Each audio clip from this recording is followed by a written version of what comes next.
नमस्कार, 24 की खबर देखना आप शुरू कर चुके हैं। मैं आपके साथ कमल कौशिक। 2024 के इलेक्शन से पहले 2023 में ही हम आपको बता रहे हैं कि कौन सी पार्टी का नेता क्या कह रहा है, क्या उनकी रणनीति है, क्या विजन है।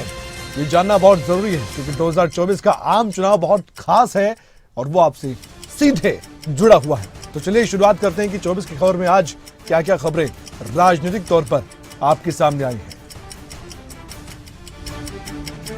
सबसे पहले बात करते हैं प्रधानमंत्री नरेंद्र मोदी की। जोधपुर में प्रधानमंत्री नरेंद्र मोदी ने जनसभा को संबोधित किया और इस दौरान उन्होंने कांग्रेस पर जमकर भड़ास निकाली। पीएम मोदी ने कह दिया कि क्या कांग्रेस पार्टी की पहली और आखिरी नीति तुष्टीकरण ही है। रामनवमी, हनुमान जयंती, परशुराम जयंती, कोई भी त्योहार ऐसा नहीं है जिसमें राजस्थान से पत्थरबाजी की खबरें न आती हो। ये बात प्रधानमंत्री ने कही है। क्या कांग्रेस की पहली और आखिरी नीति सिर्फ और सिर्फ तुष्टीकरण ही है क्या? रामनवमी, परशुराम जयंती, हनुमान जयंती, कोई भी त्योहार ऐसा नहीं है जिसमें राजस्थान से पत्थरबाजी की खबरें न आती हो। लोकसभा चुनाव से पहले देश के 5 राज्यों में विधानसभा के चुनाव होने और ऐसे में बीजेपी पूरी तरह से तैयार दिखाई दे रही है। बीजेपी की नजरें इन 5 राज्यों पर खास तौर पर टिकी हुई है। छत्तीसगढ़ और राजस्थान की बात करें तो दोनों राज्यों में इस समय बीजेपी के नेता जा रहे हैं, केंद्रीय मंत्री जा रहे हैं, कांग्रेस पर हमलावर दिखाई दे रहे हैं। बीजेपी यहां अपनी सरकार लाने के लिए भरपूर प्रयास कर रही है। केंद्रीय मंत्री अनुराग ठाकुर की बात करें तो दोनों राज्यों की सरकार पर सियासी हमला बोला गया।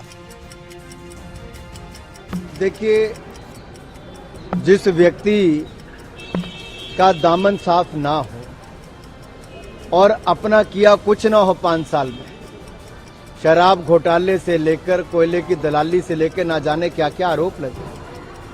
और राजस्थान और छत्तीसगढ़ देश के 2 ऐसे राज्य हैं जहां के मुख्यमंत्री के सबसे करीबी अधिकारी, उनके ऊपर भ्रष्टाचार के केवल गंभीर आरोप नहीं लगे, करोड़ों रुपए पकड़े गए हैं, सोना पकड़ा गया है। अब छत्तीसगढ़ और राजस्थान पर बीजेपी की नजर है और मध्य प्रदेश पर कांग्रेस की नजर है। मध्य प्रदेश पर कांग्रेस काबिज होने के लिए सत्ता में लगातार कोशिशें कर रही। कांग्रेस की महासचिव प्रियंका गांधी भी अपनी तैयारी के साथ मध्य प्रदेश की धरती पर गई और यहां पर सूबे की शिवराज सरकार पर जमकर सियासी प्रहार की गई। केंद्र सरकार पर करारा वार किया गया। जनसभा को संबोधित करते हुए प्रियंका गांधी ने कह दिया कि व्यापम में इतना घोटाला हुआ कि 50 से ज्यादा लोगों की मौत भी हो गई। यहाँ व्यापम का घोटाला हुआ, 50 से अधिक लोगों की मौत हुई। इन्होंने जांच कराई। ये जो ईडी ये सबके घर भेज देते हैं एजेंसियों को, पता चला कि किसी ने इनके खिलाफ कुछ कह दिया, लिख दिया, एकदम ईडी पहुंच गई उनके घर। अरे यहाँ तक कि फिल्मों के अभिनेताओं के घर भी कल परसों ईडी पहुंच गई। यहाँ पे क्यों नहीं पहुंची? यहाँ जो इतने बड़े घोटाले हुए हैं, इनके अधिकारियों के घर में क्यों नहीं पहुंची? ईडी की ओर से आम आदमी पार्टी के सांसद संजय सिंह की गिरफ्तारी पर मुख्यमंत्री भूपेश बघेल ने कह दिया है कि जब से एनडीए की सरकार बनी है तभी से ही विपक्षी दलों को दबाने और कुचलने की कोशिशें लगातार जारी है। प्रजातंत्र में विपक्ष का होना बहुत जरूरी है। विपक्षी नेताओं पर, विपक्षी दल के पदाधिकारियों पर आज से नहीं, जब से ये एनडीए की सरकार बनी है तब से दबाने कुचलने की कोशिश की जाती रही है। सोनिया जी, राहुल जी के बाद लगातार, चाहे वो छत्तीसगढ़ हो, महाराष्ट्र हो, चाहे तेलंगाना हो, चाहे वो पश्चिम बंगाल हो, सभी जगह इस प्रकार से दमन किया जा रहा है ताकि कोई विपक्ष के बचे ना, और इस प्रकार से काम कर रहे हैं। इसका मतलब ये है कि ये विपक्ष को। आम आदमी पार्टी के सांसद संजय सिंह और ईडी का मुद्दा खूब छाया हुआ है। क्या 2024 में सीबीआई ईडी का मुद्दा भी विपक्षी नेता उठाने वाले हैं? जनता के बीच एक संदेश देने का प्रयास किया जा रहा है। संजय सिंह की गिरफ्तारी पर कांग्रेस नेता सचिन पायलट भी सवाल उठाते नजर आए और आंकड़ों का भी जिक्र किया। उन्होंने कहा कि पिछले आंकड़े देखें तो पिछले 5 से 7 सालों में ईडी का जो तथाकथित रिएक्शन हुआ है वो 95% उन लोगों पर हुआ है जो सरकार के खिलाफ बोल रहे हैं। एक्शन होना ये बहुत ज़्यादा लोग इसको देख रहे हैं। अब आप आंकड़े देख लीजिए, पिछले 5-7 सालों में ईडी का जो एक्शन हुआ है, सो कॉल्ड एक्शन, ये 95% उन लोगों के ऊपर है जो केंद्र सरकार के खिलाफ में है। 95% वो लोग हैं जो भाजपा के विरोध में हैं। उन पर जो सो कॉल्ड एक्शन है, कितना जायज़ है कितना नहीं है, जनता इसको देख रही है। लेकिन ये बात बिल्कुल सच है कि चुनाव से ठीक पहले इस प्रकार की कार्रवाई जब होती है तो बड़े आम आदमी पार्टी के सांसद संजय सिंह की गिरफ्तारी के बाद से राजनीतिक प्रतिक्रियाओं की बाढ़ सी आ गई है। अखिलेश यादव ने भी प्रतिक्रिया दी है। उन्होंने कहा कि मुझे इस बात का दुख है कि सरकार को ये लगता है कि जो भी उनके खिलाफ है उनको गिरफ्तार कर लो। उन्होंने ये तक कहा कि बीजेपी ये समझ ले कि इस बार 100 करोड़ लोग उनके खिलाफ हैं। यहाँ तक कि आगे बोलते हुए उन्होंने ये भी कह दिया कि ईडी, सीबीआई और आईटी तो भाजपा के संगठन का हिस्सा है। दुख है इस बात का कि सरकार को ये लगता है कि जो खिलाफ है उसको गिरफ्तार कर लो, राजनेता हैं उनको गिरफ्तार कर लो, पत्रकार हैं उनको गिरफ्तार कर लो। एक ही दिन सोचिए, पत्रकारों की भी गिरफ्तारी हुई और फिर संजय सिंह आप पार्टी के नेता, उनकी भी गिरफ्तारी हो गई ईडी की तरफ से। बीजेपी ये समझ ले इनके खिलाफ 100 करोड़ लोग हैं। इस बार जब 2024 का चुनाव होगा तो 100 करोड़ लोग इनके खिलाफ हैं। सांसद संजय सिंह की गिरफ्तारी को लेकर अनुराग ठाकुर ने आम आदमी पार्टी पर खूब निशाने साधे। अनुराग ठाकुर ने तो ये तक कह दिया कि आज लोग अरविंद केजरीवाल पर हंस रहे हैं। उन्होंने ये भी कहा कि आम आदमी पार्टी के उप मुख्यमंत्री, स्वास्थ्य मंत्री, शिक्षा मंत्री जेल में बंद हैं और अरविंद केजरीवाल ने जिसको भी ईमानदारी का सर्टिफिकेट बांटा वो आज जेल में है। 2024 को देखते हुए ये मुद्दा काफी उठने वाला है। लोग अरविंद केजरीवाल जी के ऊपर हंस रहे हैं और उनके चेहरे का तनाव देख रहे हैं कि जिसका मुख्यमंत्री जेल, उप मुख्यमंत्री जेल में हो, जिसके स्वास्थ्य मंत्री जेल में हो, जिनका शिक्षा मंत्री जेल में हो, जिसकी पार्टी के सांसद से लेकर विधायक जेल में हो, और ये वो लोग हैं जो इंडिया अगेंस्ट करप्शन का नारा देकर आए थे और भ्रष्टाचार में डूबे हुए पाए गए। एक नहीं, एक के बाद दूसरा उनका नेता। पंजाब में इनकी सरकार बनी 2 महीने के अंदर आम आदमी पार्टी। सांसद संजय सिंह को लेकर बीजेपी लगातार हमलावर दिखाई दे रही। इसी को लेकर संबित पात्रा का भी बयान सामने आया। उन्होंने एक सफाई पेश की। बीजेपी के राष्ट्रीय प्रवक्ता संबित पात्रा ने एक प्रेस कॉन्फ्रेंस करते हुए कहा है कि संबित पात्रा बताते नजर आए 2022 में दिल्ली शराब घोटाले में सीबीआई ने मामला दर्ज किया था और घोटाले में मनी लॉन्ड्रिंग का मामला सामने आया, इसलिए ईडी ने भी मामला दर्ज कर लिया। संबित पात्रा ने यह भी कहा कि आम आदमी पार्टी भ्रष्टाचारी पार्टी है। संजय सिंह के नाम को अपने चार्जशीट में दाखिल किया, चार्जशीट में लगाया। उस समय काफी हंगामा और बवाल कटा। आपको याद होगा संजय सिंह जी ने प्रेस कॉन्फ्रेंस किया था और कहा था कि ईडी ने गलती से मेरे नाम को अपने चार्जशीट में लिखा है। केवल संजय सिंह नहीं, अरविंद केजरीवाल जी ने भी कहा कि संजय सिंह ने हड़का दिया ईडी को, पैंट गीली हो गई इत्यादि इत्यादि। मगर वास्तविकता यह थी कि ईडी ने संजय सिंह जी के नाम को अपने चार्जशीट में 4 संजय सिंह की गिरफ्तारी पर आम आदमी पार्टी भी बीजेपी पर सवाल उठा रही है। ऐसे में दिल्ली सरकार में मंत्री आतिशी ने बीजेपी से सवाल पूछे और यह भी कह दिया कि 1 रुपया भी संजय सिंह के घर पर नहीं मिला है और उन्हें किस आधार पर गिरफ्तार किया गया है ये जनता को बताया जा सके। ये भी तो कुछ होना चाहिए और ये भी बताएं कि संजय सिंह के घर से कितने सोने के बिस्किट मिले और कितनी नकदी मिली, ये देश को बताया जाए। आज भारतीय जनता पार्टी को उनके प्रवक्ता, जिनके पास कोर्ट से पहले सूचना पहुंचती है, और उनकी एजेंसियां ईडी और सीबीआई को ये चैलेंज करती हूं कि वो देश के सामने कोई भी प्रमाण रखें, कोई भी कागज रखें, 1 रुपया बताएं जो संजय सिंह जी के घर से मिला हो, जिसके आधार पर उन्होंने गिरफ्तार किया। बात यही नहीं रुकती। आम आदमी पार्टी के जितने भी नेता हैं वो इस समय बीजेपी पर खूब सियासी निशाने साध रहे हैं और गुस्सा भी दिखा रहे हैं। अशोक तंवर की बात करें, उन्होंने कह दिया कि जैसे जैसे चुनाव नजदीक आएंगे बीजेपी पार्टी विपक्षी पार्टी के नेताओं की बुलंद आवाज को दबाने का काम करने वाली अशोक तंवर को भी सुनिए। देखिए, जैसे जैसे चुनाव नज़दीक आ रहे हैं वैसे वैसे विरोधी पार्टियों की जो मुखर आवाज़ है उसको दबाने की कोशिश भारतीय जनता पार्टी, उनका नेतृत्व वो सारी कोशिशें करेगा, सारे हथकंडे अपनाएगा। और आज हम सब जानते हैं कि विपक्ष की मुखर प्रखर मजबूत आवाज़ जो सच्चाई ईमानदारी का प्रतीक है, जो देश को आगे ले जाना और बनाना चाहते हैं, वो अरविंद केजरीवाल जी हैं। तो ऐसे में उनके जो तमाम सहयोगी हैं, पहले भी 2 सहयोगियों को अंदर किया और आज बहुत ही ये दुर्भाग्य की बात है। संजय सिंह की गिरफ्तारी पर शिवसेना के सांसद संजय राउत का भी बयान सामने आया। उन्होंने कह दिया कि इंडिया गठबंधन के जो भी लोग सरकार और उनकी तानाशाही के खिलाफ बोलेंगे या खड़े होंगे तो उनसे सवाल पूछे जाएंगे सीबीआई, ईडी और आईटी की ओर से, और उनका सामना करना ही पड़ेगा। संजय सिंह को जिस तरह से गिरफ्तार किया गया है उसकी निंदा करते नजर आए संजय राउत। पार्टी की नहीं है आपसे, तो जो बात है ये देश में जो लोग हैं इंडिया ग्रुप के, इंडिया अलायंस के, जो सरकार के खिलाफ, तानाशाही के खिलाफ,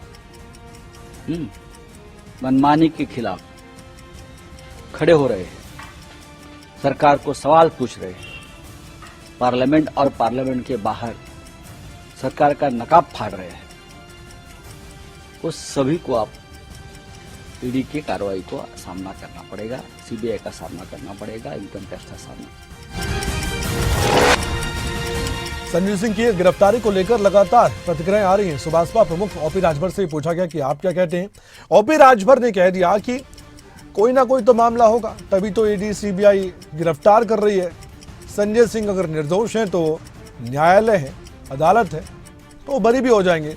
सुभाषपा प्रमुख की बातें सुनिए। 2024 में मुद्दा ईडी सीबीआई आईटी का उठने वाला है।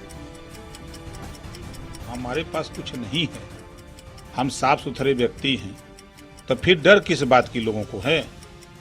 कोई न कोई मामला है तब न ईडी सीबीआई गिरफ्तार कर रही है, खाली उन्हीं लोगों को गिरफ्तार कर रही है। 140 करोड़ आबादी है ना देश में, तो चुनिंदा लोगों के पास ही तो क्यों जा रही है? कहीं न कहीं कोई बात है। मैं फिर कह रहा हूं कि अगर माननीय संजय सिंह जी अपना साफ सुथरे हैं।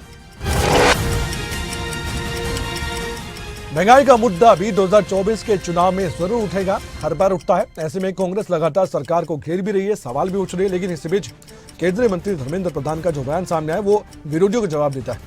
उन्होंने कहा कि जो घरेलू महिलाओं को राहत दी जा रही है उससे साफ लगता है कि हमने जो वायदा किया था उस पर हम खरे उतरे हैं। धर्मेंद्र प्रधान ने यह भी कहा कि प्रधानमंत्री नरेंद्र मोदी ने अपनी जिम्मेदारी को निभाया है। उन्होंने प्रधानमंत्री उज्ज्वला योजना की लाभार्थी बहनों के लिए 100 रुपए की सब्सिडी बढ़ाने का दायित्व अपना लिया। प्रधानमंत्री उज्ज्वला योजना की लाभार्थी बहनों के लिए पहले का 200 का सब्सिडी, फिर 200 रुपया का कटौती, फिर अब 100 रुपया की सब्सिडी, इसको मिलाएं तो 500 रुपया की बचत कटौती इन दिनों में उनके खाते में जा रही है। 300 रुपया उनको सब्सिडी सीधा सीधा बैंक खाते में जा रही है। 2014 में एलपीजी जिस मूल्य में मिलता था पर 24 की होर में बात बिहार की। बिहार सरकार की ओर से जातिगत जनगणना की रिपोर्ट जारी की गई, तब से राजनीति खूब हो रही है।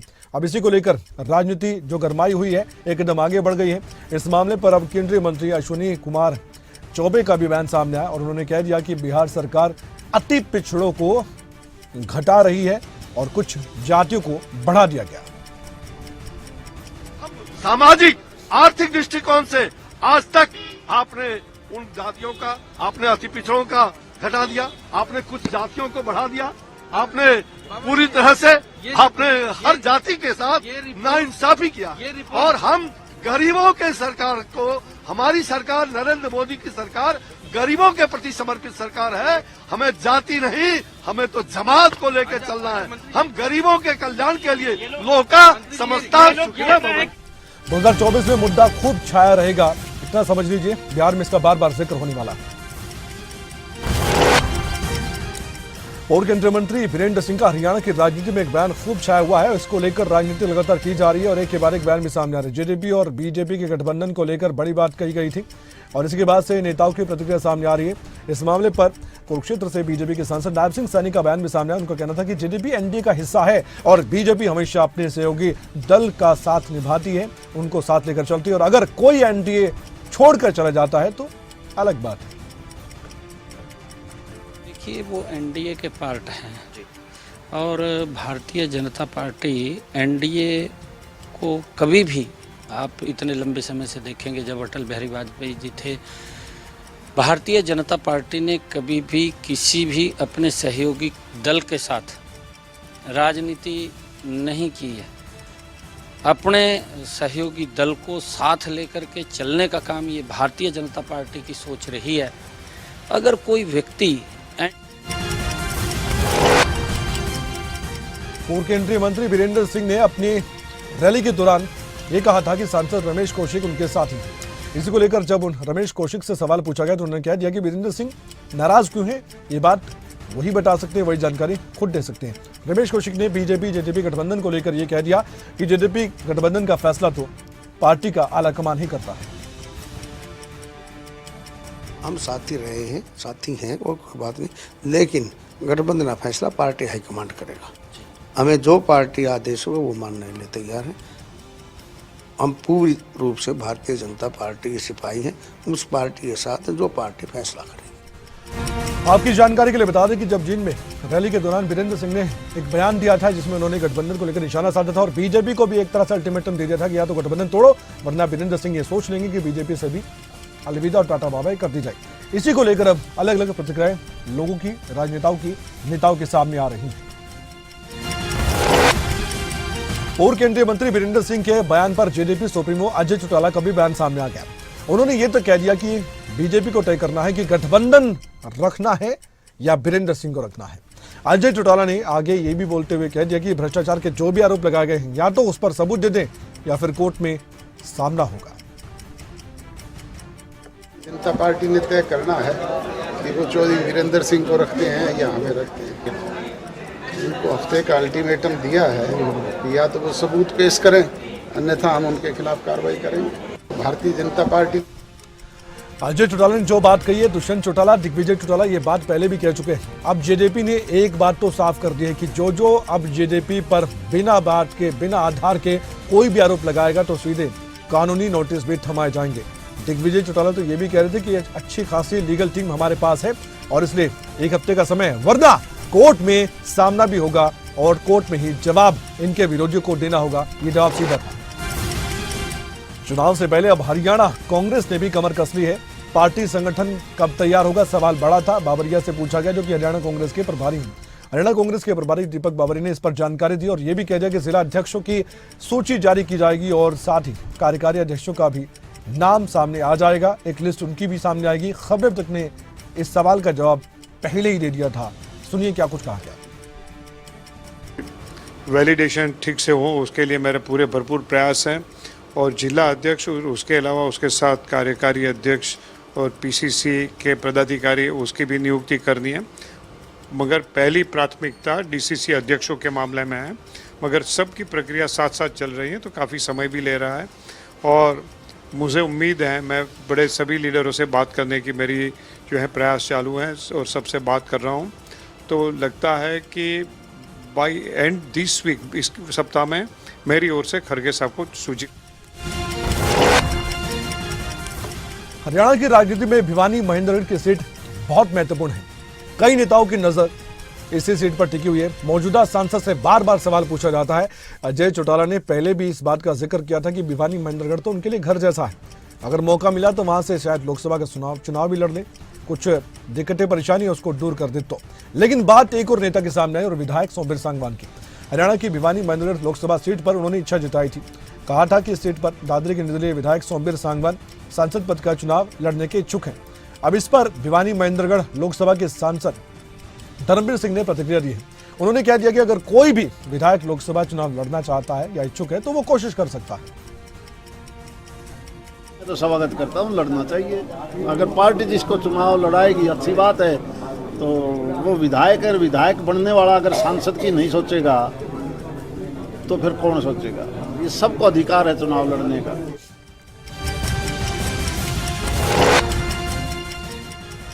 सोनीपत से बीजेपी के सांसद रमेश कौशिक को लेकर इन दिनों एक चर्चाएं चल रही थी कि वो इस बार लोकसभा का चुनाव नहीं लड़ेंगे बल्कि विधानसभा का चुनाव लड़ेंगे। इन चर्चाओं पर विराम लगा दिया है।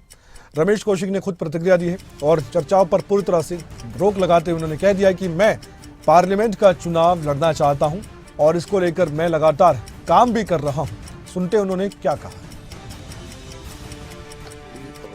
जो भी इस तरह की बातें कर रहे हैं वो गलत बात कर रहे हैं। मैंने लोकसभा ही लड़ना, पार्लियामेंट का चुनाव लड़ना है। फैसला चलो पार्टी ने करना है जो उनका दे, लेकिन मेरा जो अपना इंटरेस्ट है मेरा लोकसभा में है और लोकसभा ही लड़ना है। उसी लिए मैं तैयारी लगातार कर रहा हूँ, चाहे सारे नोगे नोहल के प्रोग्राम की बात हो, दूसरा सारा मैं वो कर रहा हूँ और मेरा इंटरेस्ट लोकसभा लड़ने में और किसी चीज़ में। फजूली की खबरें तो साफ हो गई है कि यहां पर रमेश कौशिक ने इच्छा जताई है कि वो सोनीपत लोकसभा सीट से चुनाव लड़ना चाहते हैं। आलाकमान इनकी इच्छा पूरी करेगी या नहीं ये तो वक्त बताएगा। रिपोर्ट कार्ड अहम है। चुनाव से पहले हरियाणा और पंजाब में एसवाल का मुद्दा हमेशा से छाया रहता है और एक फेवरेट मुद्दा नेताओं का है, लेकिन आजकल नेता भी बोर से हो गए हैं। लेकिन सुप्रीम कोर्ट की टिप्पणी के बाद फिर से जोश आ गया है। इसको लेकर राजनीतिक प्रतिक्रियाएं सामने आई। ऐसे में अब हरियाणा कांग्रेस के प्रभारी दीपक बावरिया का भी बयान सामने आया। उन्होंने कह दिया कि 2 राज्यों के मसले को सुलझाने का काम केंद्र का दायित्व है।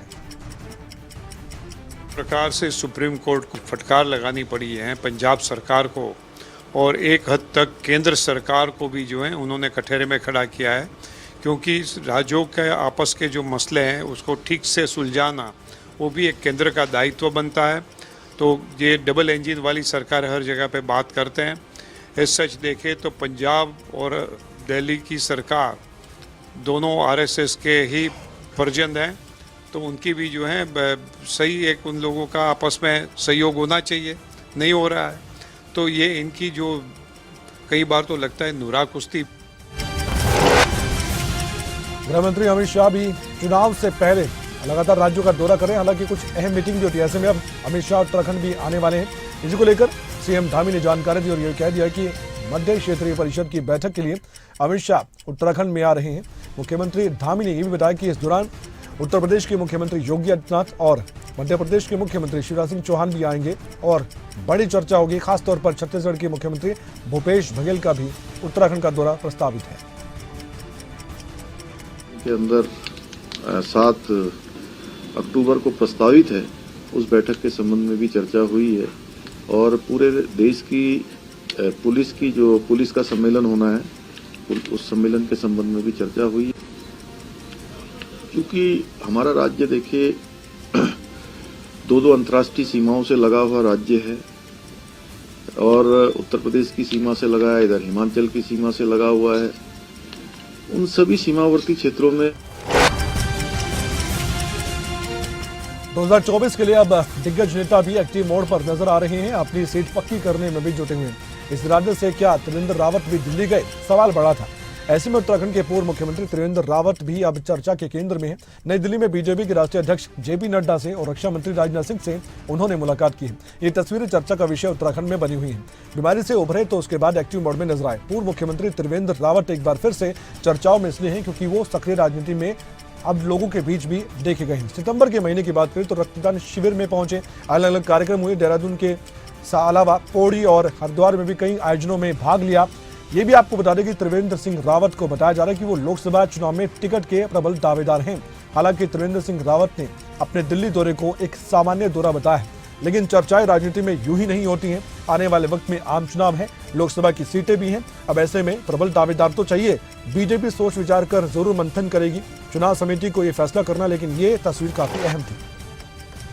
साल 2024 से पहले महिलाओं को लेकर राज्य सरकार भी अब गंभीर नजर आ रही है। ऐसे में मुख्यमंत्री सुखविंदर सिंह सुक्खू बड़ा बयान देते नजर आए। उन्होंने कह दिया कि ट्राइबल एरिया में महिलाओं को उनका हक दिलवाया जाएगा। मुख्यमंत्री सुक्खू ने यह भी कहा कि इसको लेकर सरकार कानून में बदलाव करने के पर भी विचार कर सकती है। मुख्यमंत्री ने यह भी कहा कि हिंदू मैरिज एक्ट के तहत लड़कियों की शादी की उम्र बढ़ाने पर भी विचार हो रहा है। जो हमारे ट्रैवल लॉ है मैं उसमें चेंजिंग करने की सोच रहा हूँ, लेकिन अभी थोड़ा सा वक्त लगेगा, जहां लेडी को रैग नहीं है। किन्नौर, लाहौल स्पीति और इन क्षेत्रों में हम विचार कर रहे हैं कि कैसे समाज के एट पार उनको लाया जाए। मुख्यमंत्री सुखविंदर सिंह सुखोए जानते हैं कि इस समय जब से महिला आरक्षण कानून बना है उसके बाद से आधी आबादी पर नजर है, यानी कि महिला वर्ग पर नजर है। कुछ ना कुछ घोषणाएं आने वाले वक्त में ही होगी। 24 को देखते हुए मुद्दे कई हैं, आपकी बात कितनी होती है और कितना सोचा जाता है ये आप खुद समझिए और जानिए। हमारा काम है दिखाना, सुनाना, लेकिन फैसला लेना आपके हाथ में है। अपील अभी से ही करेंगे। 2024 में अपने वोट का इस्तेमाल करने से पहले 100 बार सोचेगा किसे वोट दे रहे हैं, क्यों दे रहे हैं और इससे फायदा क्या होने वाला है, खासकर हमारे लोकतंत्र को। नमस्कार।